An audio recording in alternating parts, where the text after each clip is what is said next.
Toninho. Estamos ligando aqui? Tá. Agora não. Ok. Tá defeito.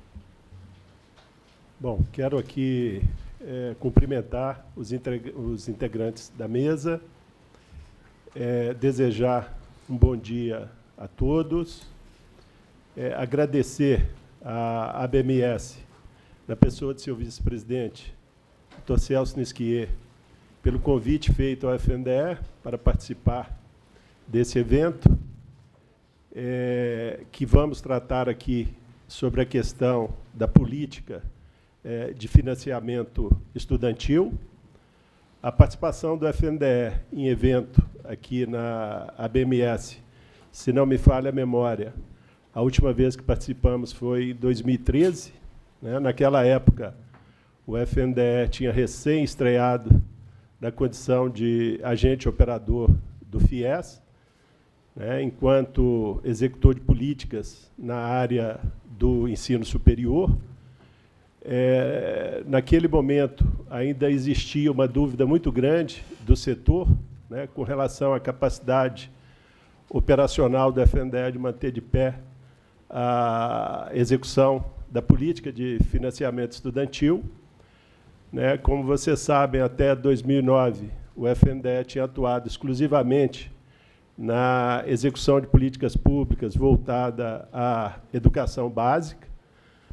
Mas, se hoje olharmos para trás, vamos ver que o balanço é bastante positivo, que muitas conquistas, né, nos foi permitida.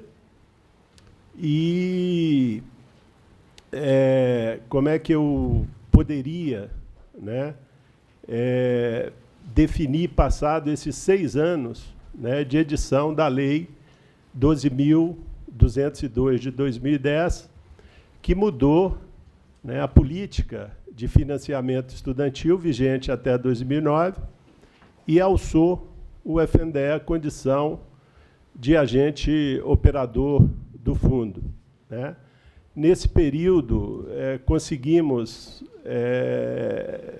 beneficiar algo próximo a 2,3 milhões de estudantes com financiamento estudantil. Né? Tivemos a oportunidade de investir 50 bilhões no FIES.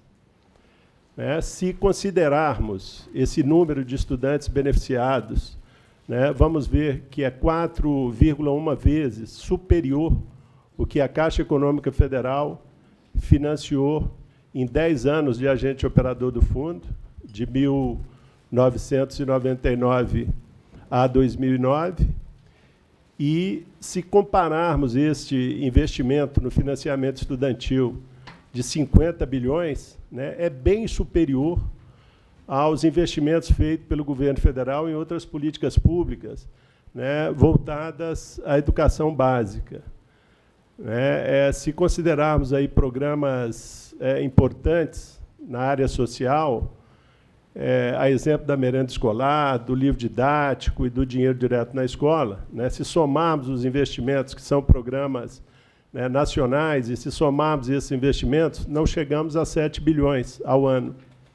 E o FIES, esse ano, né, nós vamos chegar a um orçamento de quase 20 bilhões. Daí, para se ter uma ideia da importância, né, que o governo federal dá a essa política, né, de acesso ao ensino superior.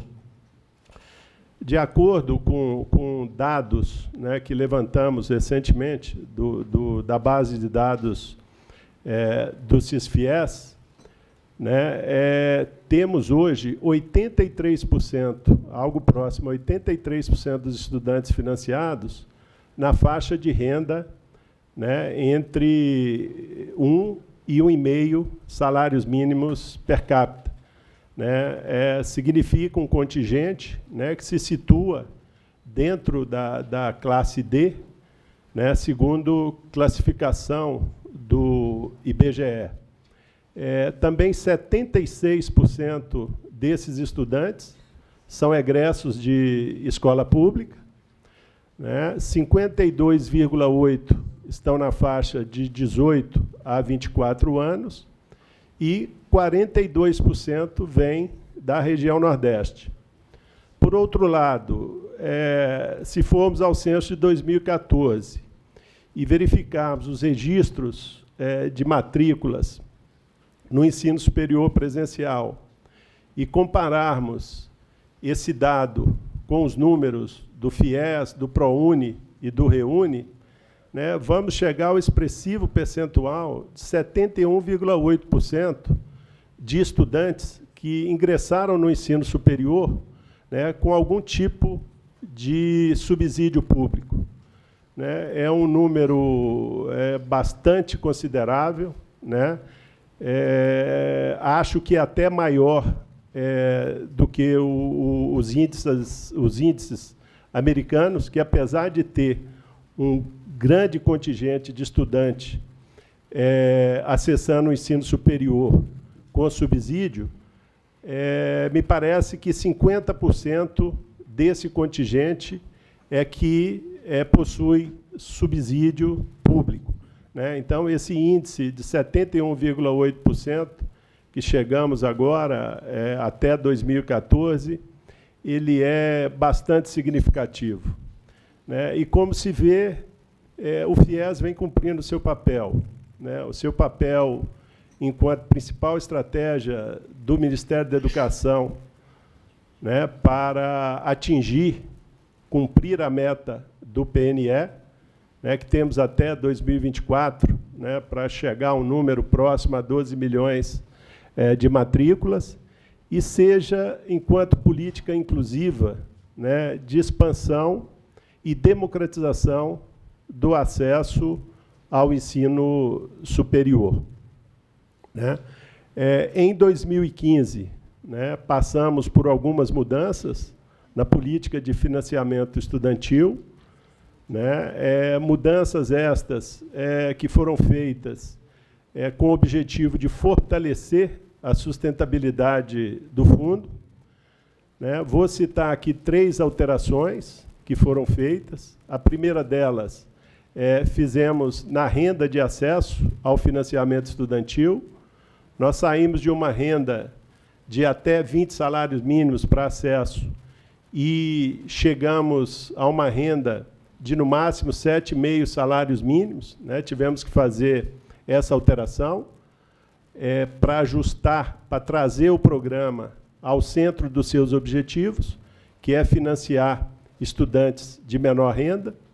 Né? Inclusive, essa era uma reivindicação do setor. Eu me lembro que, em 2015, por ocasião de algumas audiências públicas que participamos no Congresso Nacional sobre Financiamento Público, né, os representantes das instituições de ensino ali presentes, né, sinalizavam, né, nessa direção de que o FIES precisava de ter um ajuste na renda, porque estava alta, precisávamos de focar mais em estudantes de menor renda, e, nesse sentido, foi procedido. Né? Uma outra alteração que fizemos, que foi necessária, envolve a taxa de juros do financiamento, que saímos aí de uma taxa de 3,4% e fomos a 6,5%.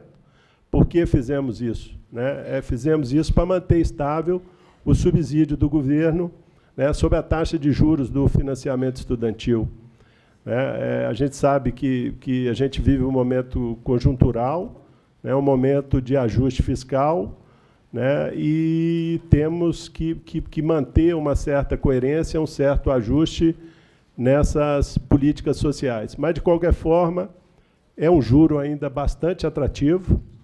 Né? Se compararmos aí uma taxa inflacionária anual de 9%, uma taxa de juros de 6,5%, é uma taxa de juros ainda importante para manter o nível de acesso ao financiamento estudantil. Também tivemos que fazer um ajuste na questão da nota do Enem. Né? Foi uma modificação que ela vai ao encontro do que prevê a Constituição Federal, né, que diz que o acesso aos níveis, né, superiores de educação, ela tem que considerar questões meritórias, né, e o Enem vai nessa linha. Além disso, programas exitosos do MEC, como Pronatec e ProUni, já exigiam essa nota. Se eu não me engano, Vicente, acho que o ProUni exigia essa nota mínima do Enem desde 2005, né? E vai também na direção de melhorar a qualidade dentro das instituições de ensino, né? Na medida que a gente ingressa com o estudante com a maior proficiência, esse estudante vai exigir mais de seus professores, esse estudante vai exigir mais dos currículos, vai exigir mais das instituições de ensino e, com certeza, ao final, teremos estudantes mais bem informados, com uma capacidade maior de acessar o mercado de trabalho e, com certeza, de fazer a reposição daquele financiamento que ele teve acesso, para que outros estudantes, na mesma situação, possam acessar a educação superior da mesma forma que ele teve, ou seja, dar a outros a mesma oportunidade que eles tiveram, né?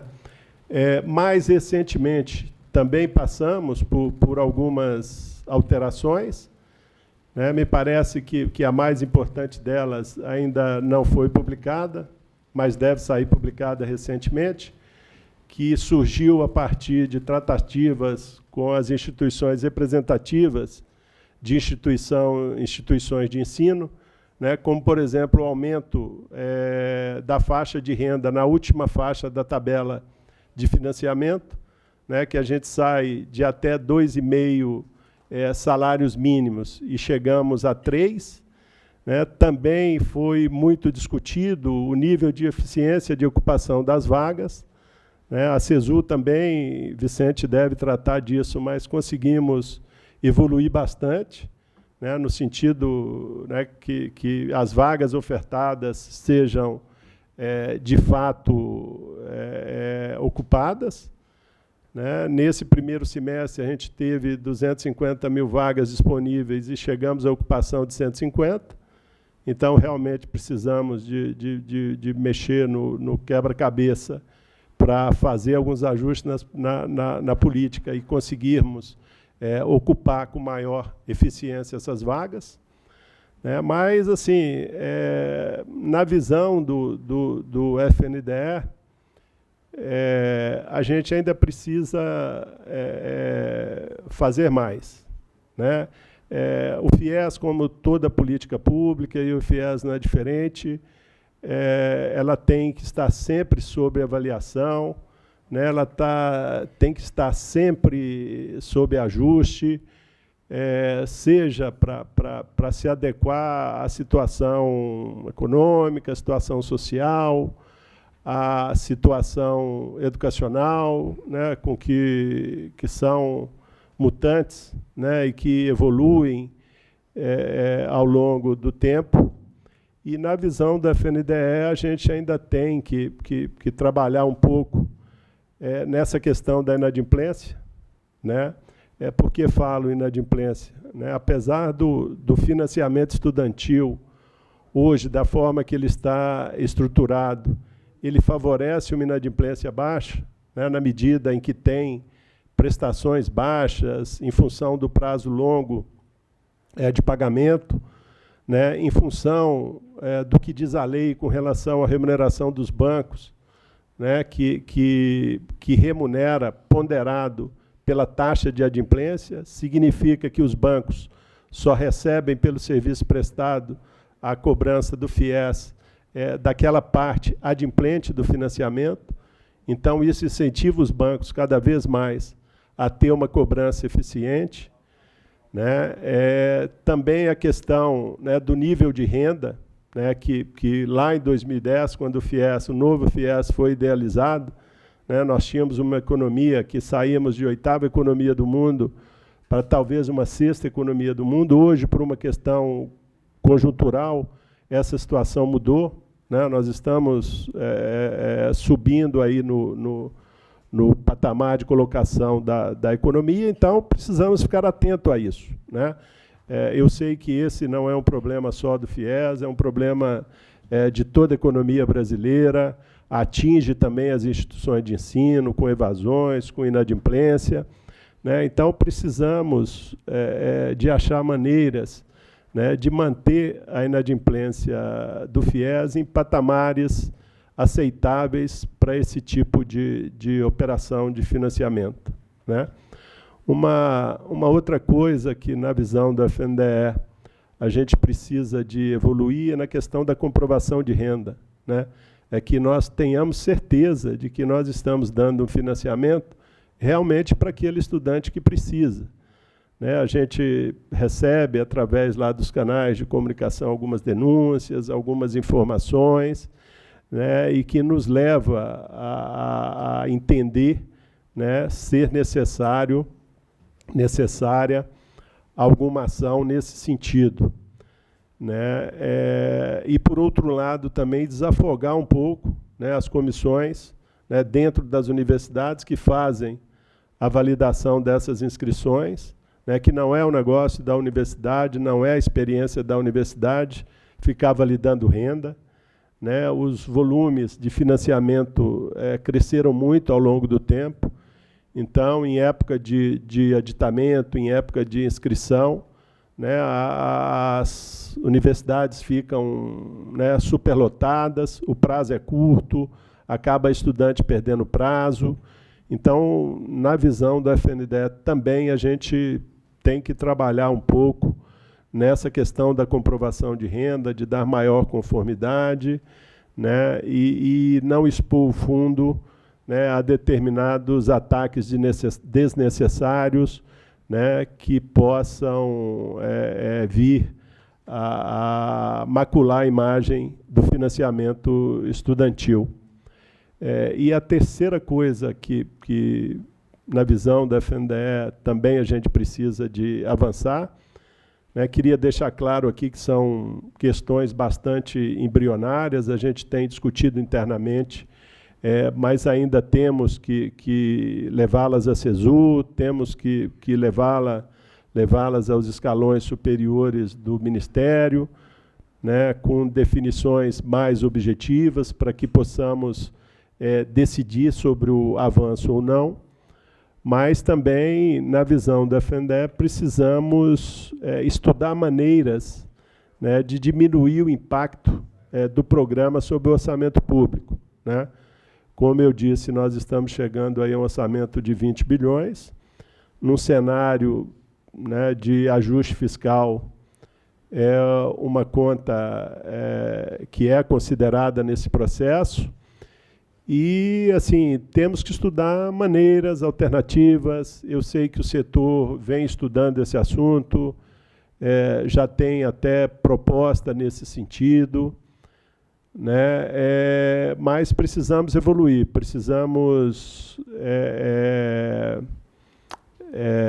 aperfeiçoar as nossas parcerias, estreitar as nossas parcerias e, junto, buscarmos solução para a política de financiamento estudantil, que é uma política, né, que tem se mostrado muito benéfica para o governo, né, na medida em que expande esse acesso com qualidade, é bom para as instituições de ensino, né, que registram baixas de inadimplência com financiamento estudantil, que registram baixas de evasão com financiamento estudantil e que tem alavancado as suas receitas, né, com o aumento do número de matrículas. É bom para o estudante, né, principalmente aquele estudante de menor renda que tem como único meio de acessar o ensino superior, né, por meio do FIES, principalmente em cursos mais caros, como medicina, né? Hoje é difícil imaginar o estudante de menor renda, né, se formar médico sem o apoio do financiamento estudantil. Então, era isso que eu queria falar com os senhores. Não vou tomar mais tempo, vou reservar para falarmos um pouco, discutirmos um pouco no debate. Muito obrigado.